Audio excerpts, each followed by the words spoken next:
And one. Well, hey, Dave Melinda here, Positive Polarity Podcast. Hope things are going awesome for you this week. I got a great opportunity for you to hang out with somebody that calls themselves a sales whisperer. Have you ever heard of a sales whisperer? Well, you are going to meet one today. And the challenging question today is, what is your current conversion rate of prospects? And if it's less than 50%, you're going to want to listen to today's guest. So I'm honored to be hanging out with Dr. Nancy Zare. How are you today? I am phenomenal and even better now, Dave, that you and I are connecting. Awesome. I'm so excited to jump into this. So fill us in. You have founded a company called Rapport Builders. So Mhm. fill us in and let us know, what is Rapport Builders? So, rapport, of course, is the connection of coming together where people feel that they are, in a groove together. And builders, of course, it's building that relationship. The funny thing, Dave, is that the rapport builders, when I would go to in-person networking events and people would see my name tag, they thought I was in construction. And yeah, rapid like, and so I would say to them, yes, I help construct relationships. There you go. That's awesome. So cool. And there's so many people that are so non-intentional about their sales. They kind of get up and they say, well, where should we go today? What should we do today? So, we're going to unpack that today. Hopefully, by the end of this, the listener is going to have some intentionality about their sales, about their process. We're going to talk about a system called AlikeAbility. So I'm excited to unpack that. So why don't you start at the beginning? Because as we talked before we jumped on, Nancy, a lot of people listening, they love to hear about the journey from corporate America into owning their own business. For you, you were in the nonprofit and in the academia world. So what in the world inspired you to go from there to, I got to do this myself? That's a fun transition. So fill us in on that if you can. Well, I'll be candid with you. As a child, I had an entrepreneurial streak. I raised money for the American Cancer Society by having backyard carnivals. I also sold peanuts door to door for the Kiwanis Club. My father was a member and so forth. So yeah, I've been entrepreneurial, but I actually took an academic route. I was in nonprofit work for a while, and my nonprofit experience and then my graduate degrees led me to implement mental health services in the workplace, which was a great connection for me. So I worked in corporate America, but as a service provider, not as an employee. And later, I actually became a professor, two different universities, not the same time. And I Sure. taught a course on entrepreneurship. And finally, I took my own advice. And so I decided that, as I was telling my students, if you want to be paid well and you want to have freedom, then having your own business is the way to go. Sure. Wow, that's awesome. And I think, again, as we tell people, there's no right or wrong way to doing this. So whatever works for you. Did you kind of do both for a while, or did you just literally stop your nonprofit and your academia and then open up the next day, open up a company? How did that transition work for you? Well, I was somewhat doing a business because I affiliated with some direct marketing companies. So I was doing that side by side with my teaching. But then when I did resign retired early from teaching, I actually did just jump into a new business and did not have a safety net built in, Dave. Was that foolish or not? I don't know. Yeah, yeah, exactly. Time will tell, right? Well, I think it's interesting because, again, there's no right or wrong way to do it. Some people, they transition for years. Some people do this, and I had one guest that, 6 days after he was married, Nancy, he quit his job and came home and told his wife, "Hey, honey, I quit my job." So, again, there's no right or wrong way. Probably not the smartest if you have bills and you don't have a pile of money sitting there, but How did you land on the sales world, though? That's interesting because there are so many different opportunities when it comes to being an entrepreneur. You kind of gravitated towards sales. Was that from day one, or did that kind of evolve for you? I backdoored into selling. I never wanted to do anything, be a salesperson because I had that stereotype of the used car salesman and Yep, Willie Loman. Many of us had to read, the novel, etc. And so I had these built-in prejudices about what selling was or wasn't.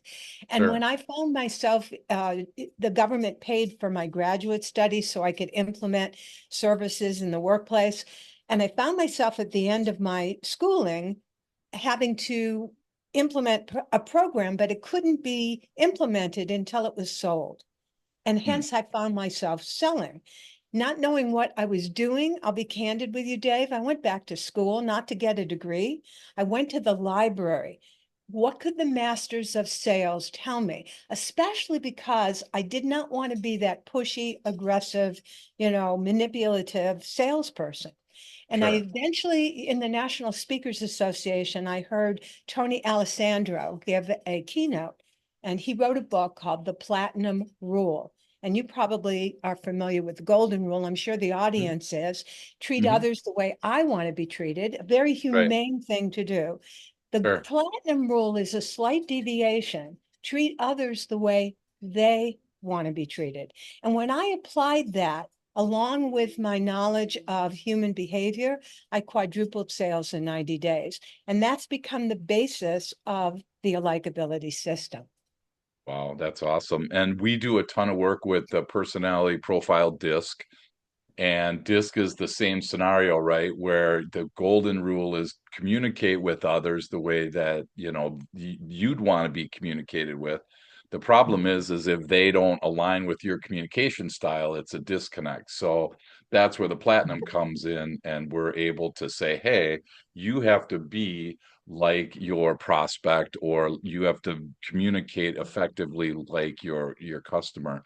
And the research that I saw is 18% of buyers will buy from somebody that their personalities don't align, and 82% of people will buy when their personalities align. So I think you have to be like a chameleon. That's what kind of works in my world.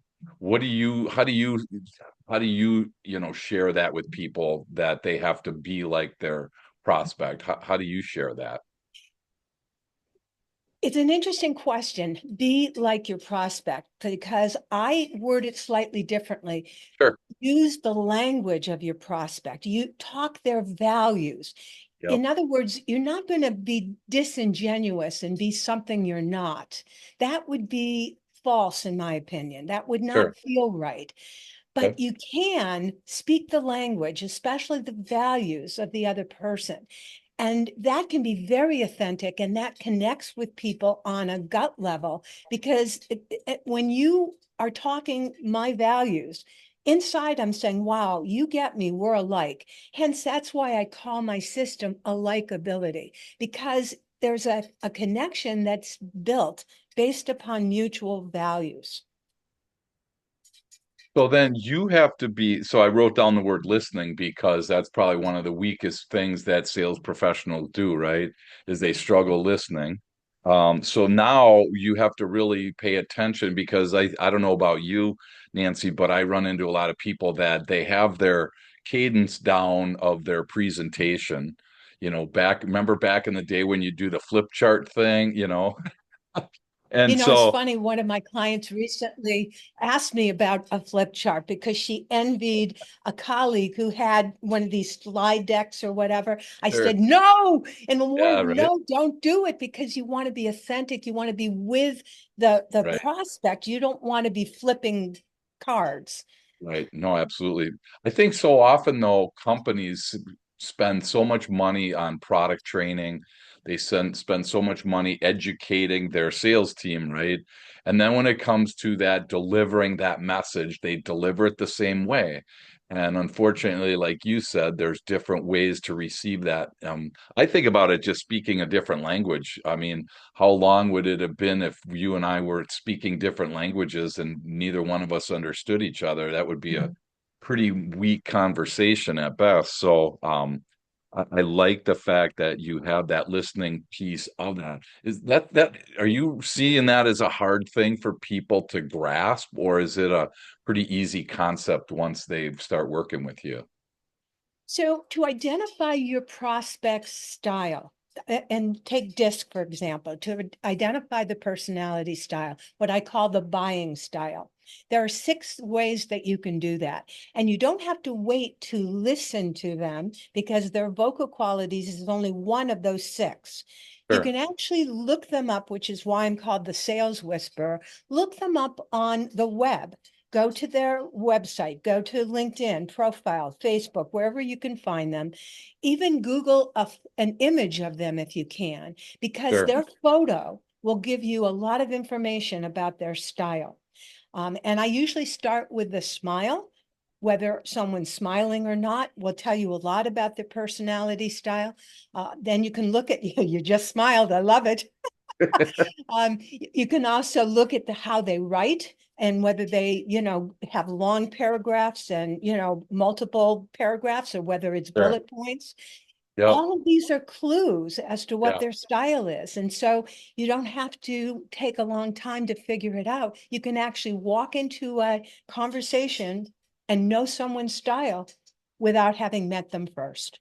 sure. Yep, that's awesome. I always encourage people to kind of mirror the voicemail. So if you are leaving a voicemail and somebody says, "Hey, this is Dave, leave a message," and then you go into this 2-minute voicemail, that person's going to struggle with that piece.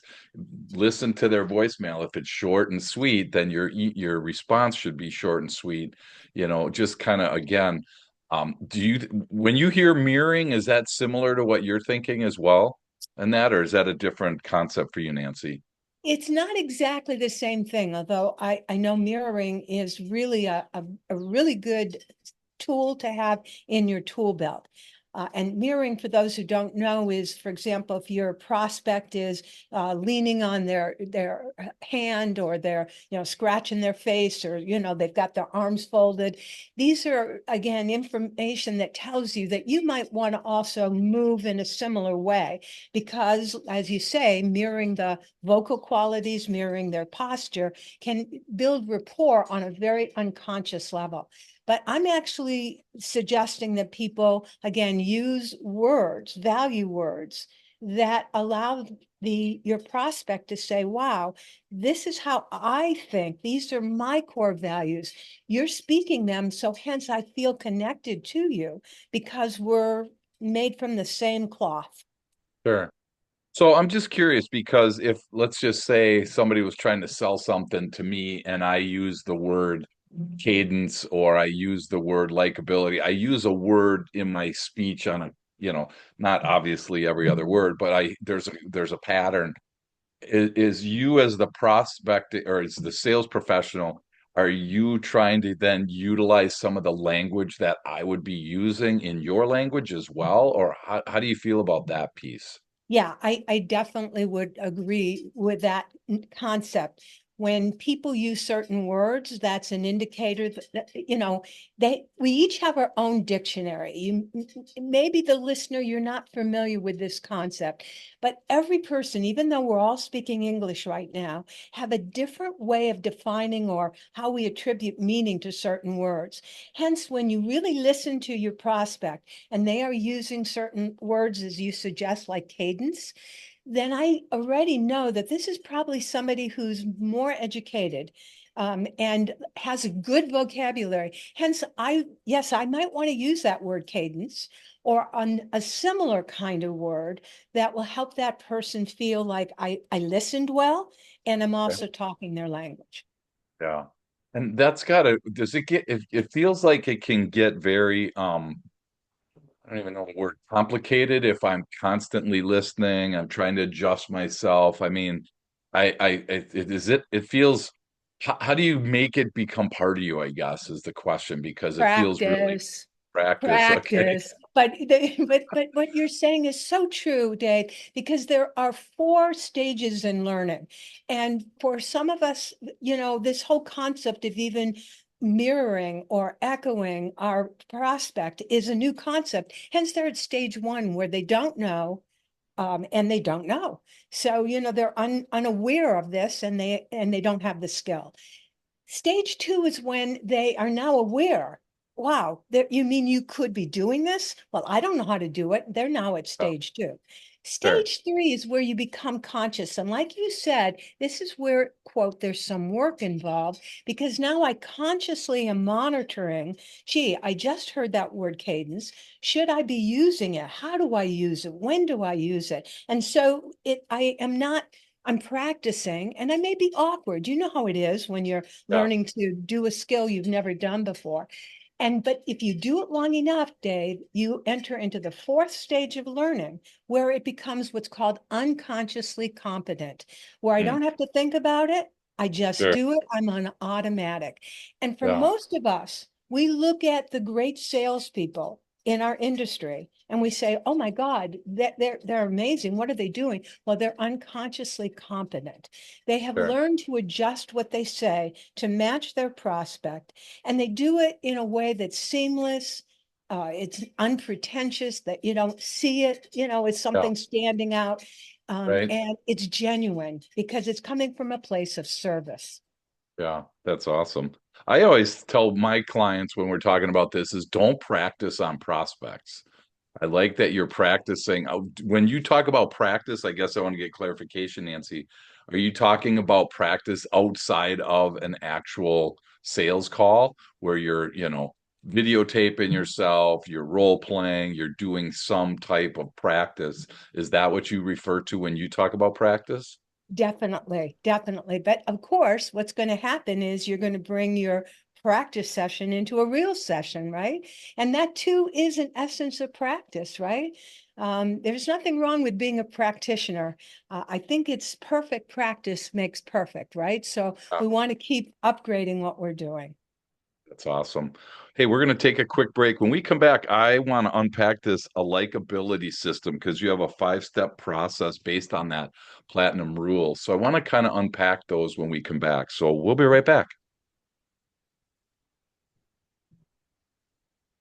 Welcome back. Honored to be hanging out with Dr. Nancy Zare, founder of Rapport Builders with a Z. And it's not a custom home builder, okay? It's not a builder, it's a rapport builder. It's what would you call it? Is it what do you call like sales training? Say, how do you refer to your company if they ask what you do? Education.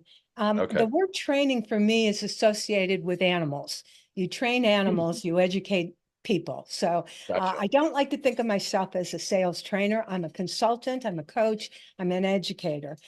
And it's really about learning how to communicate better. Sure, that's awesome. Well, and you talk about ways to make your clients feel special.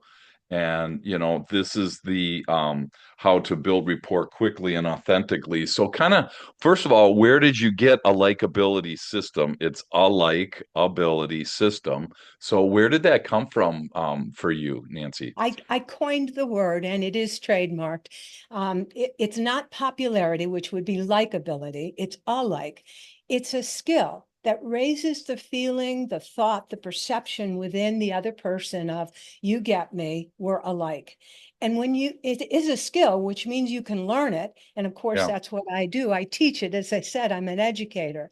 And sure. so this is creating a feeling, a thought with the other person of I'm comfortable, I'm at ease. Now the trust can build, the sales resistance will drop away, and that opens the door to doing business together. Hence, that's what a likability is all about.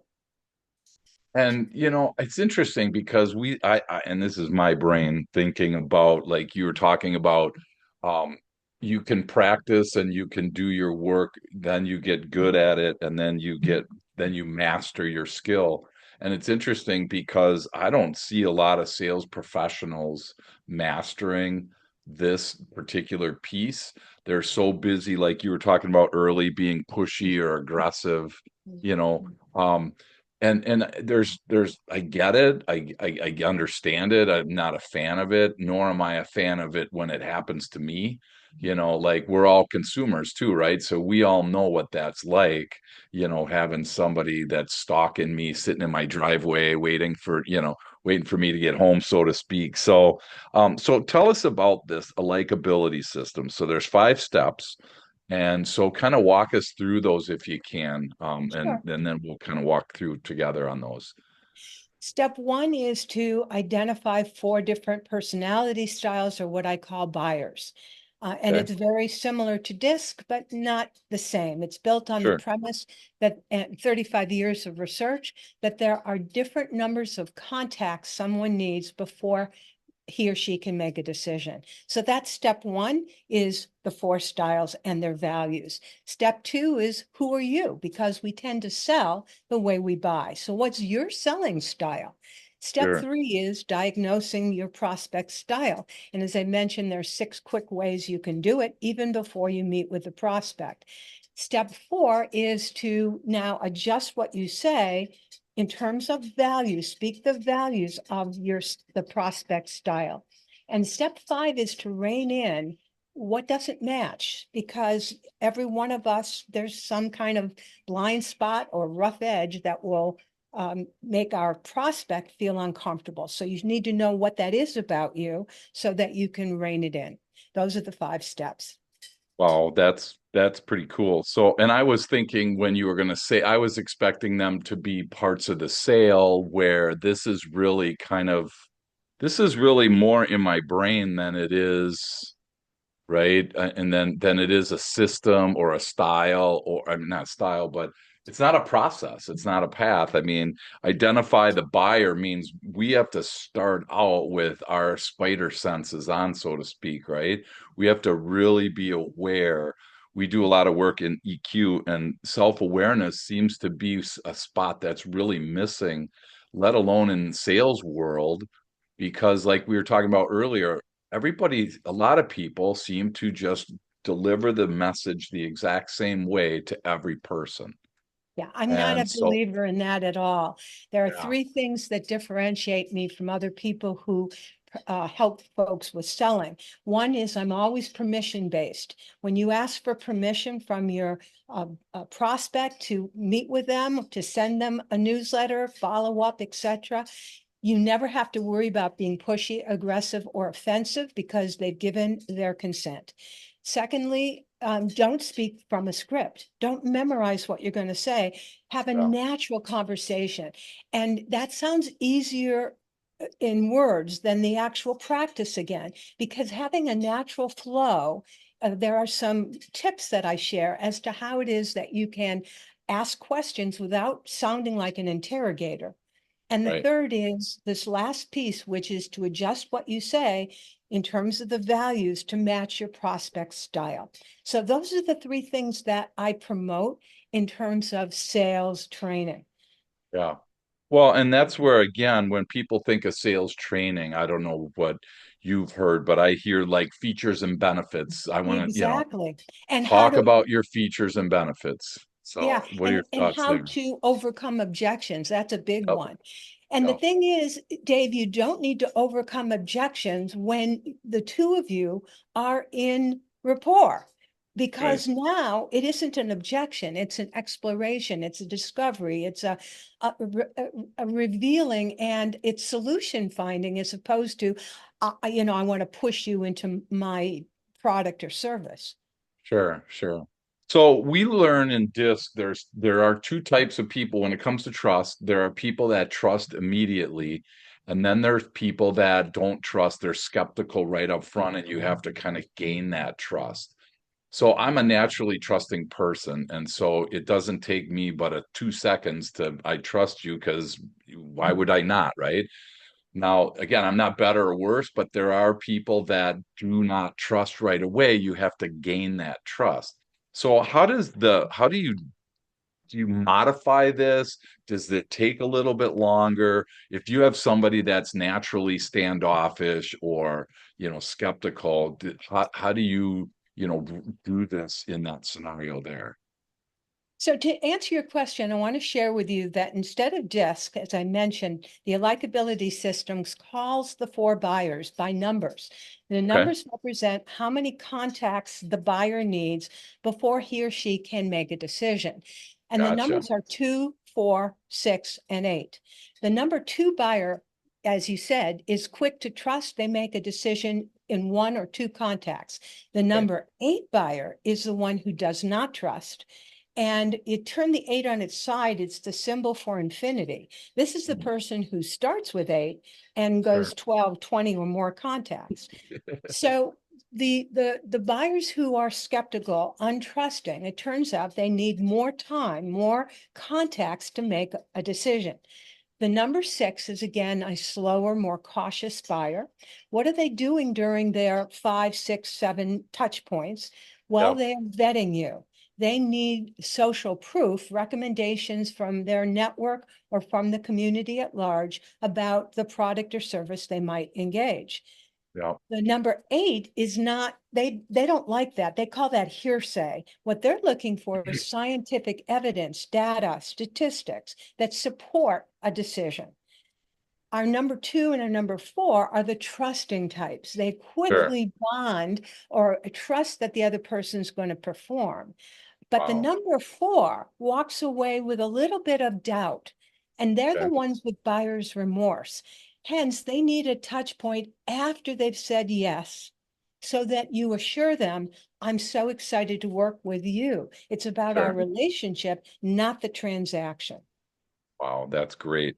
Because so I just think about transparency in my career, early in my career, where someone would say no, or there would be some resistance to some moving forward in a sale, right?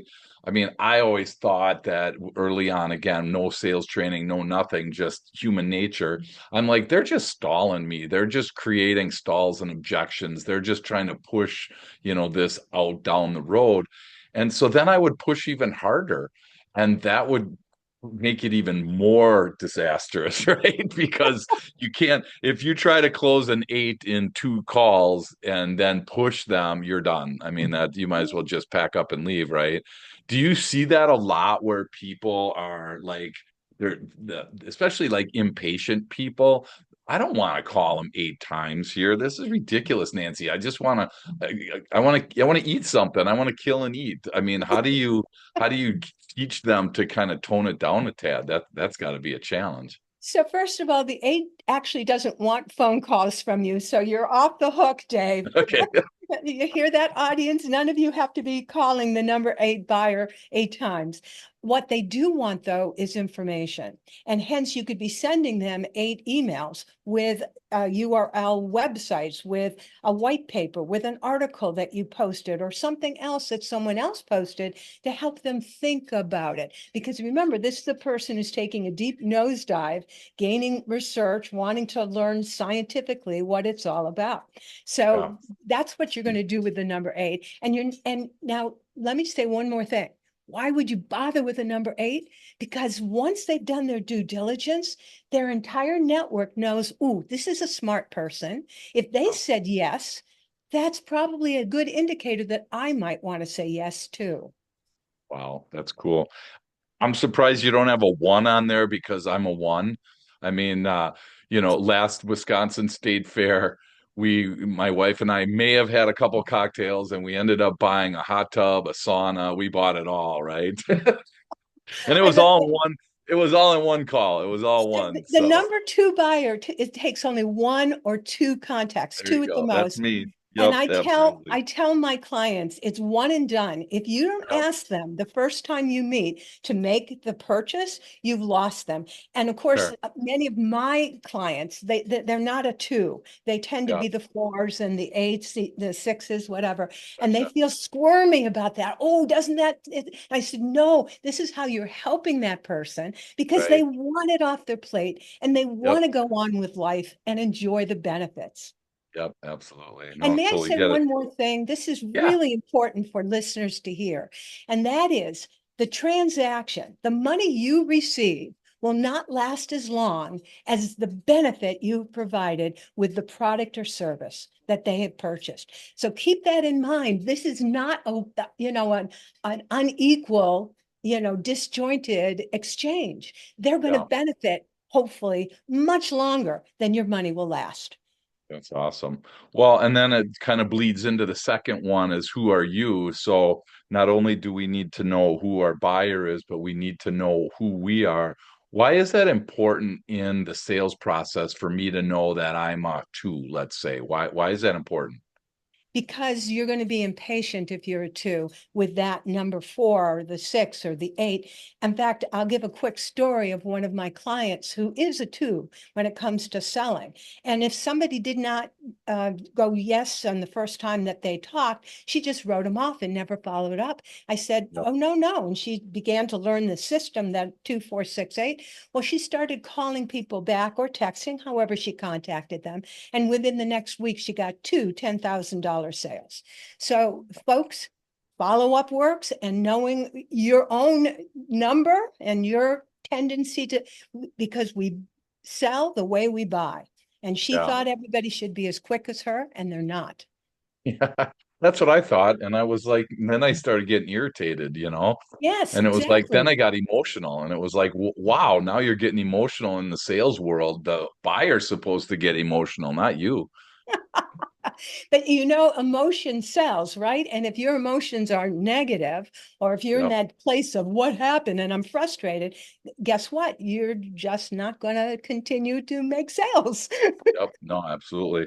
Well, so, and then the third one is diagnose their style. What's the difference between diagnosing in number three and identifying in number one? I'm just curious. What's the difference between those?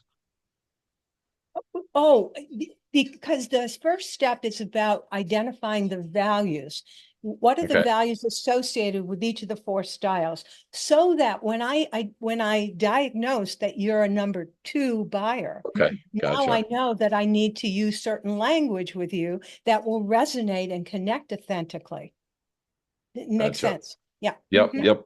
So that's, and again, this is, I don't know, I'm thinking this through as I'm going, and I'm like, there's a lot going on in the background while I'm communicating with a buyer and a prospect because I'm this is why it's a skill. So this is not why a teenager at Taco Bell probably needs to do this because all they want to do is get that order right, get them on, move them on. But this is really when you make a career, this is like practicing medicine, right? This is like passing your bar exam as an attorney. This is stuff that if you're serious about your career, this is where you go because this, to me, this sets you apart significantly from the rest of your competition. So I love that we're doing this. The fourth one Wise then is, words, Dave. well, Very thank you. wise. Mhm. This is, I like the fourth one. Now, this is what we were talking about before. Now the adjustment comes in. And again, you talked about blind spots. I'm working on my next book on business blind spots because so many people have blind spots, right? And it's like, I'm guessing that this is the spot where the professional takes this road and then the amateur may skip this or may stop at two because this is where now behavior modification from me, I have to change myself. It was one thing to identify, it's another thing to identify myself and then to be able to diagnose their style. Now I have to really do something with that information. So is this where people get stuck a lot, do you feel, Nancy? Well, I think there is a stuckness in the application in all fields, not just this area, which is Sure. why, Dave, I actually have a done for you service where people can actually receive that diagnosis and the recommendations as to how to shift and adjust your presentation, your language to suit the prospect, because many people don't want to learn it. They just want the fruits of the labor. Hence, I will do it for them. But for those who want to learn, put in the time, it becomes second nature. We Sure. move towards that place where it's automatic. And Sure. Dave, this isn't just for making sales. Many of my clients have told me that the best benefit is how it's impacted their family relationships. I've had a client tell me that it saved her marriage. She was on the verge of divorce, but once she understood her husband's style and hers and how Sure. they were both, how they were clashing, she was Yeah. able to just shift just a little bit, and it reignited the love between them. So, Wow. and I've seen adult children and their parents get along better. Even Sure. just the common courtesy of working with coworkers, vendors, suppliers can change when you understand their style. Sure. That's awesome. Well, I wrote down done for you because I just went to the fact that you'll go make my sale for me. So I don't even have to worry. You'll just go and do it for me. I love that piece. Yeah, yeah. Well, and some people have hired us to do exactly that. Oh my gosh, that's cool. So the last one then is once you've adjusted what you say, you talk about finding out what doesn't match. So is that kind of like course correcting as you go? Is that how you would point that out in that That's a spot good there? that's a good way of looking at it. It also goes back to the step two where we're looking at ourselves and identifying our style, because our style has positives and negatives. And again, you need to know that for example, if you're a two seller, as I was sharing that example before, she's fast, Yeah, she's impatient, she wants it done. Well, she needs to now check herself and recognize my buyer isn't my style. Let me slow it down. It's almost like what you said earlier about, the vocal qualities can change based yeah, upon the message you hear. And hence, now her expectations of making the sale now have changed. And now she knows that the sale will be the next appointment rather than buying the service. Does yeah. that make sense?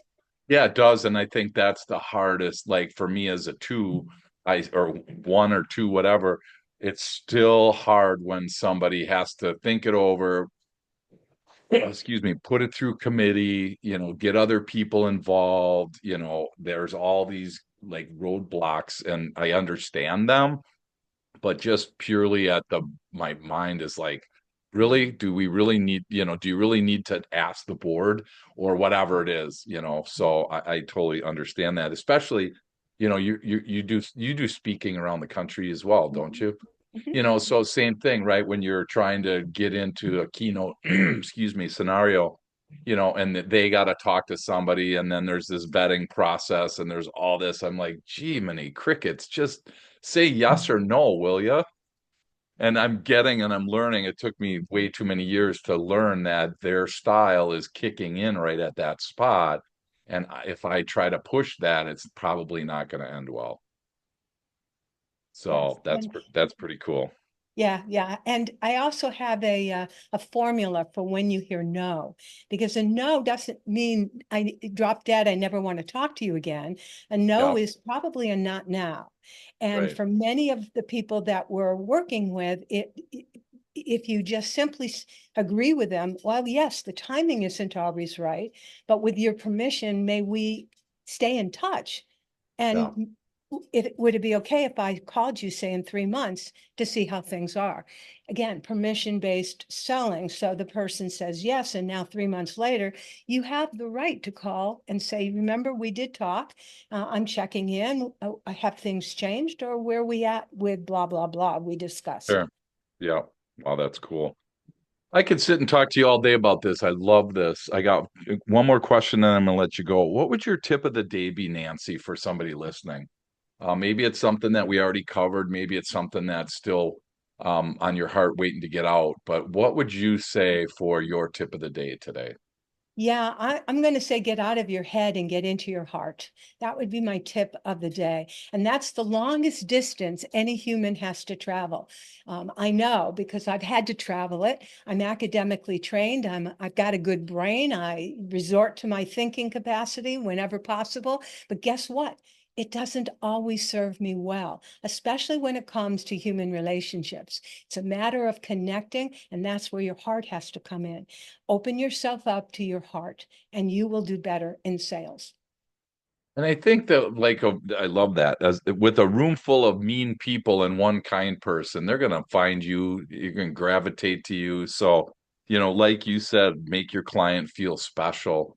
I know as a prospect or as a client, of whatever it is, when somebody makes me feel special, there's way more.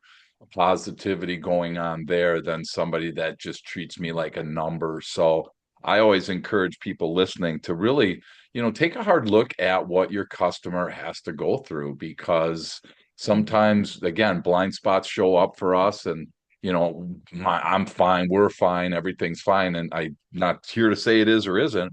If you really want to get curious, ask your customer, ask your prospects, ask your clients, what in the world what do I look like for what are some things I could do better? What are some things we could work on? And again, at the end of the day, trying to build rapport with people by connecting with them in the arena that they're comfortable with seems to be a really brilliant strategy. So thank you for sharing those 5 steps with us today.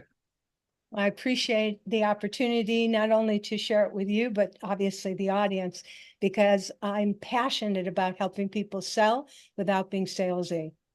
That's awesome. If somebody wants to connect with you, Nancy, if they want to learn more about rapport builders, what's the best way for people to connect with you? I would urge them to go to LinkedIn because that's my playground.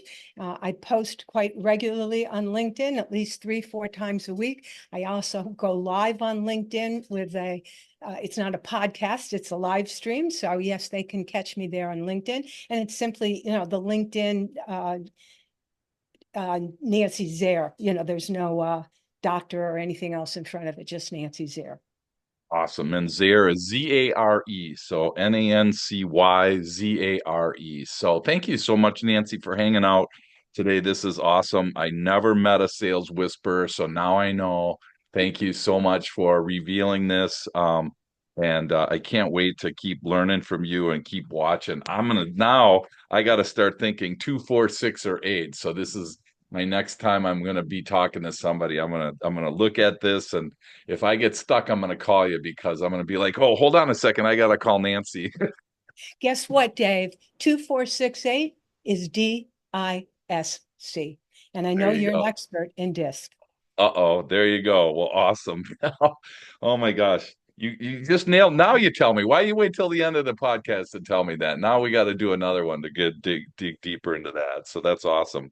For anybody listening, again, please, if you're struggling with your sales, if your sales aren't where you want them to be, if you're not treating your prospects exactly how they want to be treated, consider what we talked about today. Consider connecting with Dr. Nancy and allow her to help you get where you need to be and where you want to be. So, again, thank you, Nancy, for hanging out. And I know that we're going to talk again soon. So thank you.